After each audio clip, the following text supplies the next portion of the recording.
Frères et sœurs dans le Seigneur, je vous salue. Je vous salue dans le nom de Jésus-Christ de Nazareth.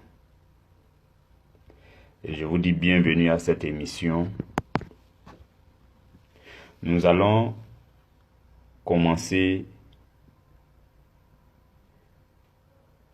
cette série d'enseignements qui va s'étendre au-delà d'une semaine parce que le sujet à traiter est très consistant. Depuis le début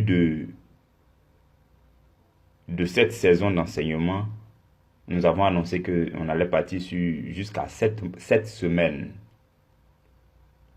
1, 2, 3, 4, 7 semaines. Et depuis le début, nous ne faisons que parler des types de prières. Nous parlons des types de prières. Nous prenons les différents types de prières et nous nous laissons guider par le Saint-Esprit qui nous enseigne sur comment il faut prier. Puisque au tout début, nous avons dit qu'il y a des règles en ce qui concerne chaque type de prière. Et pour ne pas que le chrétien que tu es et que je suis continue de se fourvoyer, de se mélanger les pédales et de commettre beaucoup d'erreurs dans la prière, il faut qu'il en sache. Voici pourquoi le Seigneur nous a conduits dans cet enseignement. Parce que lorsque vous écoutez les chrétiens prier, il y a beaucoup qui commettent beaucoup d'erreurs. C'est comme si vous jouez sur le terrain de football en appliquant les règles du basketball. Ça ne va jamais marcher. Et lorsque le chrétien prie et qu'il n'y a pas d'exaucement et qu'il n'y a rien à l'horizon, il se plaint de Dieu en oubliant que c'est parce qu'il n'a pas fait les choses dans les règles de l'art. Voici pourquoi nous sommes en train d'enseigner sur l'art de la prière. Nous sommes à notre 6e semaine. Je voudrais bénir le nom du Seigneur, magnifier le Saint-Esprit, l'Esprit du Dieu vivant qui nous accompagne, qui ne nous a jamais lâchés. Non, mais qui se tient et qui nous aide, qui nous soutient, qui nous donne la force. La force à vous pour écouter et mettre en pratique. La force à moi également pour écouter et mettre en pratique. Tout en vous transmettant ce qui m'est transmis. Je bénis la présence merveilleuse du Saint-Esprit dans ta vie et dans ma vie. Et je rends grâce à Dieu éternel, Dieu puissant, Dieu fort, glorieux, merveilleux, qui a permis que tu sois là et que tu écoutes ce que tu peux écouter et que tu entres en possession de ce dont tu as besoin pour ton avancement dans ta mission sur la terre. Et laisse-moi te dire que si tu es là, ce n'est pas un hasard. Si tu écoutes, ce n'est pas un hasard. Certains d'entre vous n'écoutent pas certains pains. Et je n'ai pas grand-chose à dire à ce propos, parce que sûrement que le Saint-Esprit trouve qu'ils n'ont pas besoin de ce qui est dit. Ou encore, la même chose qui est dite ici, ils vont croiser cela ailleurs. Mais ma prière, ma seule prière, c'est que ce que Dieu a prévu pour vous, vous ne puissiez pas passer à côté. Et si ce n'est pas moi que Dieu veut passer pour vous communiquer quelque chose, je ferai ce que je dois faire pour que cela parvienne jusqu'à vous. En annonçant et en priant pour vous. Et c'est ce que je fais à cœur joie. Et je bénis le nom de l'Éternel qui me donne la force pour le faire. C'est par sa grâce que je le fais. Je bénis le nom du Saint-Esprit. Alors, mes frères et mes sœurs, cette semaine qui commence, ce que nous allons apprendre cette semaine est consistant. Voilà pourquoi ça s'étend au-delà d'une semaine. Nous allons l'étudier sur 9 jours. En réalité, cette semaine est la semaine la plus consistante. Et ce que nous allons entendre, ce sont les choses les plus spirituelles, les plus profondes. C'est pourquoi dès maintenant, je te supplie. Voilà, je me sens obligé de te supplier. Parce que ce que tu dois recevoir à partir d'aujourd'hui est vraiment capital pour ta vie. Et donc, je te supplie, si tu entends ma voix, laisse-moi te dire que je te supplie, humblement, je te supplie de continuer à écouter les pains de chaque jour, même s'il faut veiller pour écouter les pains. Il m'arrive des fois, comme aujourd'hui, d'enregistrer le pain en retard. Et tout ça, c'est sûrement le fait du Saint-Esprit. Parce que je me laisse beaucoup guider. Si le moment n'est pas encore arrivé, je ne commence pas. Si je ne suis pas encore prêt, je ne commence pas.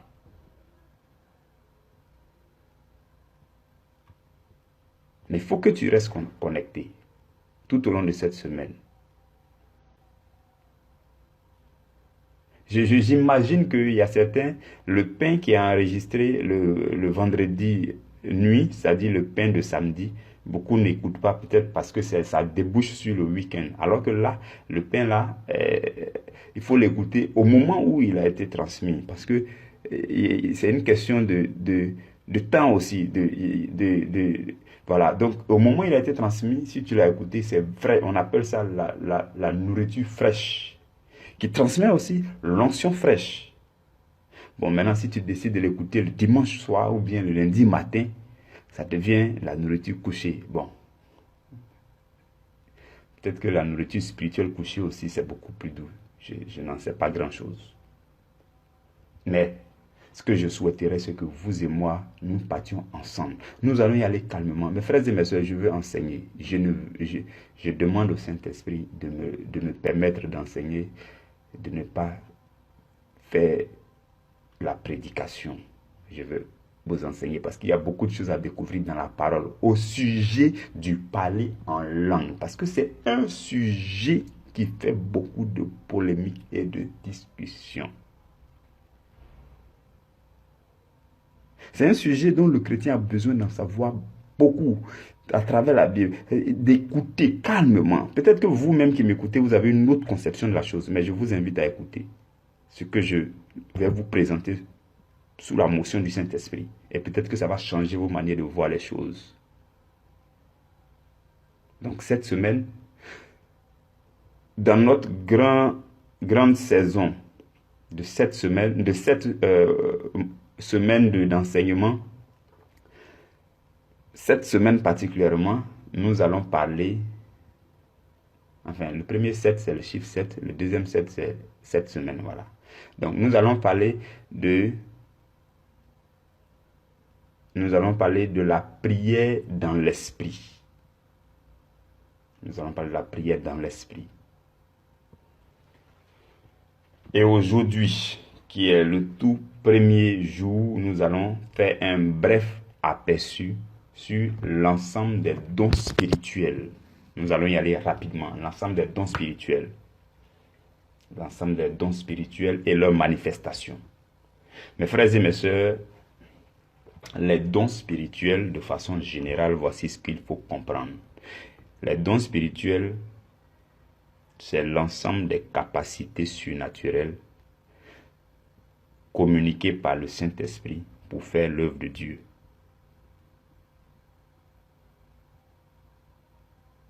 Les dons spirituels, ce sont des dotations en termes de force, en termes de capacité,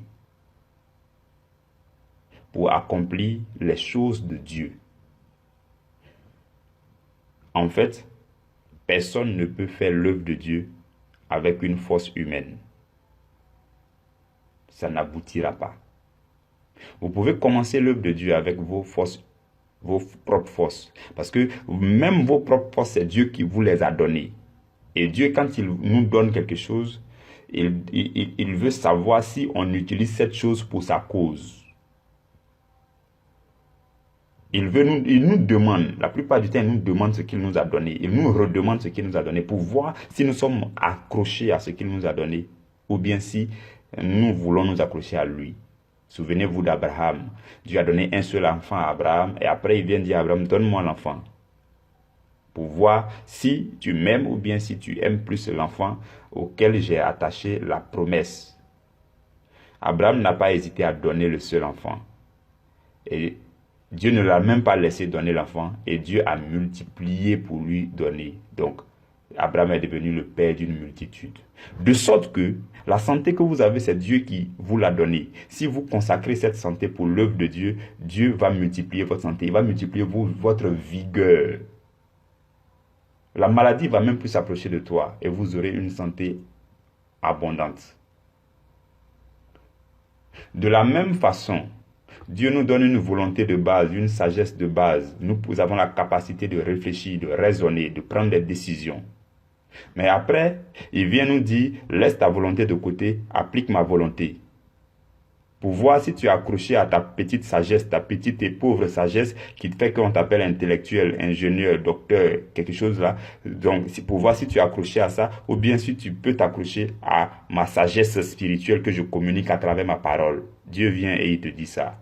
Il dit, laisse ta volonté propre de côté. Laisse ta sagesse, ton intelligence propre de côté. Parce qu'il y a quelque chose qu'on appelle l'intelligence et la sagesse spirituelle que je veux te communiquer et qui va te permettre de faire des exploits. Qu'est-ce que tu décides? Et tous ceux qui décident de mettre de côté leur sagesse, leur intelligence propre, Dieu leur communique une intelligence supérieure. Il en est de même pour vos ressources. Même votre temps. Dieu va venir dire, je vais donner 24 heures à tout le monde, mais il faut me consacrer 30 minutes dans la prière par jour. Pour voir si ton temps est plus précieux pour faire d'autres choses que pour faire l'œuvre de Dieu. Parce que l'œuvre de Dieu, ce n'est pas seulement le service. Lorsque vous commencez à méditer, vous êtes en train de faire l'œuvre de Dieu. Vous priez, vous faites l'œuvre de Dieu. Donc Dieu vient vous dire, j'ai donné 24 heures à tout le monde, mais pour toi, dans tes 24 heures, je te demande seulement de me donner, de me consacrer, ne serait-ce que 1 heure, 30 minutes. Dans un temps d'adoration, dans un temps de méditation, dans un temps d'écoute de la parole. Dieu vient te demander ça pour voir si tu es accroché à ton temps. Parce qu'il y a beaucoup d'entre nous qui disent, je n'ai pas le temps, mon temps est précieux, non, je dois faire ceci, je dois faire ceci. Ce que tu fais, est-ce que c'est pour la cause de Dieu? Si oui, il n'y a pas de souci. Mais sinon, Dieu te demande un peu de ton temps. Et lorsque tu donnes de ton temps à Dieu, il multiplie ton temps. Non seulement il va en ajouter sur ton expérience de vie, non seulement cela, mais les tâches que tu prenais 1 heure pour exécuter, Dieu va te permettre de les exécuter en 15 minutes. En le faisant, il multiplie ton temps. Ça, ce que je vous dis là, je l'ai expérimenté quand je travaillais, quand j'étais à Abidjan. Il me suffisait 10 minutes pour faire ce que mes collègues faisaient en 1 heure. Et c'est là que j'ai découvert que Dieu multiplie le temps pour ceux qui lui consacrent du temps. Il en est de même pour vos ressources financières. Je n'ai pas envie d'en parler. Vous savez que quand on sème, on moissonne abondamment. Donc ça, je n'ai pas envie de parler. Mais tout ce que vous avez, que Dieu vous a donné, Dieu vient vous demander. Il dit, donne-moi, je vais voir. Si tu peux te séparer de cette petite bénédiction-là, afin que je multiplie sur toi de grandes bénédictions. Et quand tu acceptes de donner, ça démontre que tu n'es pas accroché à la bénédiction, mais tu veux t'accrocher au Dieu de la bénédiction, qui est la source de la bénédiction. C'est cela, mes frères et mes sœurs. Et donc, de cette même façon, lorsque vous donnez de vos ressources pour faire l'œuvre de Dieu, vous donnez de votre force pour faire le service de Dieu, à un moment donné, Dieu vient et vous donne une dotation en termes de capacité surnaturelle, en termes de force surnaturelle pour que vous puissiez faire l'œuvre de Dieu. Voilà pourquoi l'Esprit de Dieu prend la relève. Quand vous dépensez vos propres forces pour méditer, pour lire la Bible, pour prier pour les gens, pour faire l'œuvre de Dieu, après à un moment donné, Dieu dit, mon fils, tu as été fidèle, je te donne une capacité surnaturelle. C'est ce qu'on appelle les dons de l'Esprit. Et donc l'Esprit de Dieu commence maintenant à prendre la relève pour agir à travers toi. Et tu commences à faire des actions surnaturelles qu'on appelle les dons spirituels. Ou encore les dons de l'Esprit, ou encore les dons tout simplement, ou encore les charismes. Vous comprenez mes frères et mes sœurs? Mais lorsque vous parcourez la Bible, vous allez découvrir qu'il y a 3 classes de dons. Suivez-moi bien, je veux que vous puissiez me suivre. Là, nous allons mieux assimiler, parce que je demande au Saint-Esprit de me permettre de choisir les mots qui vous conviennent. Si ça ne tenait qu'à moi, j'allais parler en langue du début jusqu'à la fin, mais vous n'allez rien comprendre. Parce que ce qui veut sortir de mon cœur est plus profond que les mots même que je suis en train de choisir. Et je me laisse guider par le Saint-Esprit. Lorsque vous parcourez la Bible, il y a 3 classes de dons, tout court, je préfère dire dons, de dotation, de capacités surnaturelles que Dieu donne aux hommes pour pouvoir s'occuper de son œuvre. Nous allons prendre nos Bibles dans Romains chapitre 12, à partir du verset 3 jusqu'au verset 8. Nous allons lire la première classe des dons. Il y en a 3 classes de dons. La première classe de dons, c'est les dons de service. C'est ce que nous allons lire dans Romains chapitre 12, verset 3 à 8. Je lis la parole du Seigneur. Je vais juste faire la lecture. Par la grâce qui m'a été donnée, je dis à chacun de vous de n'avoir pas de lui-même une trop haute opinion, mais de revêtir les sentiments modestes selon la mesure de foi que Dieu a départie à chacun. Car, comme nous avons plusieurs membres dans un seul corps, et que tous les membres n'ont pas la même fonction, ainsi, nous qui sommes plusieurs, nous formons un seul corps en Christ. Et nous sommes tous membres les uns des autres. Puisque nous avons des dons différents selon la grâce qui nous a été accordée, que celui qui a le don de prophétie l'exerce en proportion de la foi. Que celui qui est appelé au ministère s'attache à son ministère. Que celui qui enseigne s'attache à l'enseignement. Que celui qui exhorte s'attache à l'exhortation. Que celui qui donne le fasse avec libéralité. Que celui qui préside le fasse avec zèle. Que celui qui pratique la miséricorde le fasse avec joie. Parole du Seigneur. Nous rendons grâce à Dieu. Ça, c'est ce que nous venons de dire, c'est ce qui est regroupé. Sinon, dans bien d'autres versets, vous allez voir les services dans l'Église. Même quand vous lisez les lettres, les épîtres au Timothée, vous allez vous rendre compte des recommandations que Paul donne à Timothée par rapport à l'Église. Donc, au sein de l'Église, il y a les dons qu'on appelle les dons de service. Et chaque personne dans une Église est appelée à faire quelque chose dans le corps du Christ à l'Église. Donc, la Bible aurait pu citer ceux qui font l'accueil et l'ordre, ceux qui font le nettoyage de l'église, ceux qui s'occupent de la quête, ceux qui s'occupent des questions financières. Donc c'est tout cet ensemble-là qu'on appelle les dons de service. C'est la première classe des dons. Et ça, vous allez penser que c'est simple.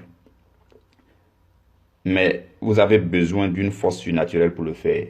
Quand vous voyez quelqu'un qui a reçu le don de l'organisation, en train de transporter les chaises, en train de placer les chaises, en train de ranger les chaises, vous allez vous demander d'où lui vient sa force. Sa force vient du Saint-Esprit parce que le Saint-Esprit a pris la relève. Et il est en train de faire le service. On appelle ça don de service. Il est en train de faire le service. Vous allez voir qu'il n'est jamais fatigué. Parce que c'est un don. Et que l'Esprit a pris la relève.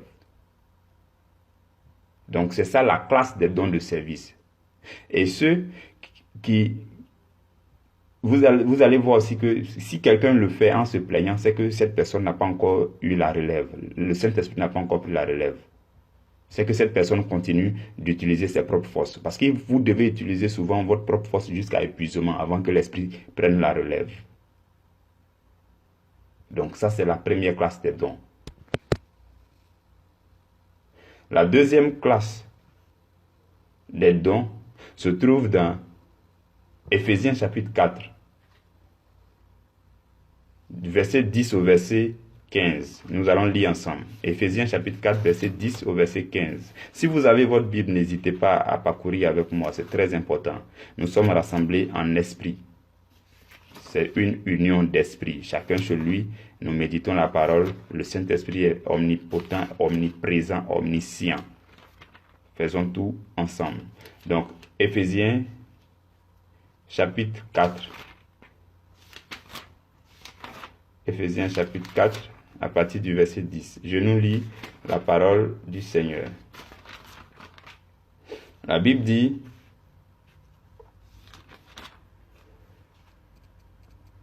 celui qui est descendu, c'est le même qui est monté au-dessus de tous les cieux, afin de remplir toutes choses. Parlant de Jésus. Le verset 11 dit, et il a donné les uns comme apôtres, les autres comme prophètes, les autres comme évangélistes, les autres comme pasteurs et docteurs, pour le perfectionnement des saints, en vue de l'œuvre du ministère et de l'édification du corps de Christ, jusqu'à ce que nous soyons tous parvenus à l'unité de la foi et de la connaissance du Fils de Dieu, à l'état d'homme fait, à la mesure de la stature parfaite de Christ. Ainsi, nous ne serons plus des enfants flottants et emportés à tout vent de doctrine, par la tromperie des hommes, par leur ruse dans les moyens de séduction. Mais, en professant la vérité dans l'amour, nous croîtrons à tous égards en celui qui est le chef, Christ. Parole du Seigneur. Nous rendons grâce à Dieu. Mes frères et mes sœurs, voici la deuxième classe de dons. Ce n'est pas par un quelconque ordre, je les cite pêle-mêle. Ce n'est pas que la première classe est supérieure, la deuxième classe n'est pas supérieure, non. Mais cette classe de dons-là, on les appelle les dons ministères, ou encore les dons de ministère. Ce sont des fonctions. Vous voyez, la première classe que nous avons citée, ce sont des services. Des services. Voilà. C'est un peu élémentaire, c'est un peu simple d'apparence. J'ai dit d'apparence parce que ça a de très grande importance. Donc, cette deuxième classe de dons-là, ce sont les dons ministères. Ce sont les fonctions. Dans le but, suivez bien, au verset 12, la Bible donne l'objectif des dons ministères. L'objectif des dons ministères, c'est pour le perfectionnement des saints en vue de l'œuvre du ministère et de l'édification du corps de Christ. Donc, ce qui se passe, c'est que Dieu prend quelqu'un et il lui donne la capacité d'être leader en tant que apôtre, prophète, évangéliste, pasteur ou docteur, ou bien deux d'entre eux, ou bien trois, ou bien quatre, ou bien les cinq. Jésus était les cinq à la fois. Jésus était les cinq. Jésus était parfaitement apôtre parce qu'il est envoyé de Dieu. Et il était l'envoyé fidèle, le plus fidèle des envoyés. Jésus était prophète. Parce que même au puits de Samarie, la femme a reconnu que Jésus était prophète. Et même les gens en Galilée, quand on leur demandait qui est-il, on dit c'est un prophète venu de Dieu. Il était prophète parce qu'il annonçait aussi, il a annoncé beaucoup de choses. Il était messager de Dieu. Prophète, ça veut dire quelqu'un qui délivre un message du Seigneur constamment, de grands messages. Jésus était évangéliste. La troisième fonction, c'est évangéliste. Jésus était évangéliste parce qu'il partait de ville en ville, de village en village pour annoncer la bonne nouvelle. Et il guérissait les malades. Il faisait des miracles. Il chassait les démons. Jésus était parfaitement évangéliste. Jésus était pasteur. Pasteur ou encore berger, c'est le même mot. Le même mot grec, pasteur, ça veut dire berger. Jésus était parfaitement berger, parce que quand vous lisez le livre de Jean, chapitre 10, il dit « Je suis le bon berger, je suis ceci, je suis... » Et il a parlé de bon berger du début, d'une grande partie de ce chapitre-là. Il dit « Je suis le bon berger. » Et même quand vous prenez le psaume 23, c'est de Jésus que ça parle. L'Éternel est mon berger. Quand on dit l'Éternel est mon berger, que Jésus vient et dit que lui est le bon berger, ça veut dire que Jésus est Dieu. Il y a des petites choses, souvent, on n'a pas besoin d'aller trop loin pour savoir que Jésus est Dieu. Parce que tous ceux qui sont passés, personne n'a osé dire ce que Jésus a dit. Personne n'a osé dire qu'il est le bon berger. Personne n'a osé dire qu'il est le pain vivant descendu du ciel. Personne n'a osé dire qu'il est le chemin, la vérité et la vie. Personne n'a osé le dire. Même les prophètes, façon dont tout le monde parle aujourd'hui dans d'autres religions, personne ne peut oser dire qu'il est descendu de Dieu. Parce que lui-même, il sait que lui-même, là, c'est en bas ici qu'il est.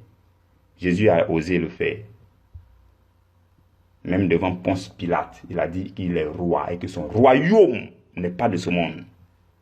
Ponce Pilate, en son temps, tu vas t'arrêter devant lui pour lui dire un tel truc. Si tu n'es pas Dieu, si tu n'as pas reçu l'esprit, la mesure infinie de l'esprit. Donc, Jésus était aussi docteur. Docteur, ça veut dire tout simplement enseignant. C'est-à-dire, il enseignait. À plusieurs reprises, vous allez voir, Jésus enseignait. Jésus enseignait la foule. Jésus enseignait la foule. Jésus était parfaitement enseignant. Vous comprenez? Et donc, Dieu va établir des hommes pour occuper ces fonctions. Et ces fonctions-là, permettez-moi de vous le dire, c'est des fonctions supérieures. En vue du perfectionnement des saints. Quand on dit des saints, dans d'autres versions, on dit des croyants. Dans la version Top, on dit croyants. Donc, pour le perfectionnement des croyants, en vue de l'œuvre du ministère. Donc, vous voyez, donc, le prophète ou bien celui qui a reçu le don ministère là, le prophète, le pasteur, le docteur ou bien l'apôtre ou bien l'évangéliste, celui-là, il est là et il est établi sur une équipe, sur un peuple et dans le but du perfectionnement des croyants et pour faire l'œuvre du ministère. C'est ça, les dons ministère ou les dons de ministère. Il y en a 5. Il n'y en a pas plus, il n'y en a pas moins, il y en a 5. Apôtre, prophète, évangéliste, pasteur ou encore berger, docteur ou encore enseignant. Docteur de la parole. Vous comprenez, ce sont les 5 dons ministères. Et ce sont ces 5 dons ministères. Si vous trouvez une église, celui qui est le responsable occupe forcément un don ministère. Ou bien s'il y a des responsables, ils doivent forcément occuper un don ministère. Vous allez voir, on dit, lui, c'est le pasteur principal, ou bien c'est le prophète, ou bien c'est l'apôtre, ou bien c'est... Voilà.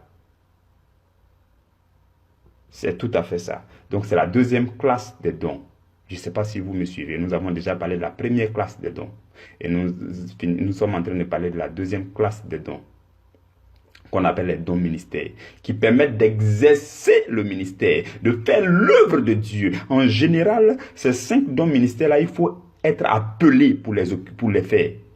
Ah oui, il faut recevoir un appel particulier, où tu sais où tu es en train de partir, tu sais ce que tu es en train de faire.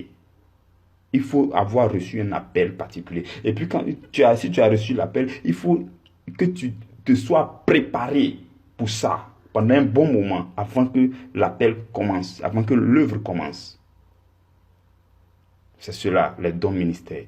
Nous allons parler de la troisième classe des dons. Il ne nous reste plus que quelques minutes. Nous allons parler de la troisième classe des dons, qui va beaucoup nous intéresser. C'est même pas tout qui va nous intéresser, une partie. Donc la troisième classe des dons se trouve dans 1 Corinthiens, chapitre 12. 1 Corinthiens chapitre 12, à partir du verset 4.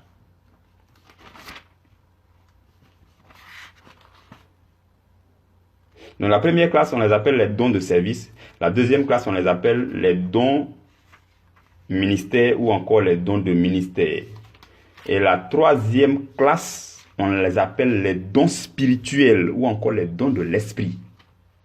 Les dons spirituels ou encore les dons de l'esprit. Donc, dans notre sous-thème, lorsque nous avons dit bref aperçu de l'ensemble des dons spirituels, c'est à la troisième classe des dons qu'on faisait allusion. Mais il faille qu'on parle des 3 classes, des 3 grandes classes de dons avant d'aboutir à ce qui nous intéresse. Et je vais nous lire la parole du Seigneur, mes frères et mes sœurs. À partir du verset 4 jusqu'au verset 11. La Bible dit ceci. Il y a diversité de dons, mais le même esprit. Diversité de ministères, mais le même Seigneur. Diversité d'opérations, mais le même Dieu qui opère tout en tous. Or, à chacun la manifestation de l'esprit est donnée pour l'utilité commune. En effet, à l'un est donné par l'Esprit une parole de sagesse, à un autre une parole de connaissance, selon le même Esprit, à un autre la foi, par le même Esprit, à un autre le don des guérisons, par le même Esprit, à un autre le don d'opération des miracles, d'opérer des miracles, à un autre la prophétie, à un autre le discernement des esprits, à un autre la diversité des langues, à un autre l'interprétation des langues. Un seul et même esprit opère toutes ces choses, les distribuant à chacun en particulier comme il le veut. Parole du Seigneur. Nous rendons grâce à Dieu. Mes frères et mes sœurs, voici la troisième classe des dons. On les appelle les dons spirituels. Ce sont des capacités surnaturelles. On les appelle encore charisme. On les appelle encore onction. On les appelle encore puissance de Dieu. On les appelle manifestation de l'Esprit de Dieu. On les appelle dons spirituels. C'est ça. C'est ça la troisième classe des dons. Et si vous comptez bien, il y en a 9. Il y en a 9 dons spirituels. Ces 9 dons spirituels sont différents des 2 autres classes de dons qu'on a citées, en ce sens que ce sont des dotations que Dieu peut donner à n'importe qui dans l'église. Et ça se manifeste dans une assemblée, dans l'église locale. Lorsque 2 ou 3 sont réunis dans le nom de Jésus en prière, ces 9 dons peuvent se manifester sans problème. C'est là que ces 9 dons se manifestent, en assemblée. Et ces 9 dons se manifestent, je vous le dis, ces 9 dons se manifestent en général lorsque vous finissez de prêcher la parole. C'est la parole prêchée que le Saint-Esprit vient attester par la manifestation de l'Esprit. Si vous voyez fréquemment des gens qui ne prêchent pas la parole, qui ne donnent pas la parole, qui ne libèrent pas la parole, et qui passent tout le temps à faire les dons, l'onction, posez-vous beaucoup de questions. Parce que Dieu n'atteste que sa parole. Si vous voulez voir Dieu agir, parlez d'abord de sa parole. Et vous allez le voir en train d'attester sa parole par des actions surnaturelles de l'esprit qu'on appelle les dons spirituels.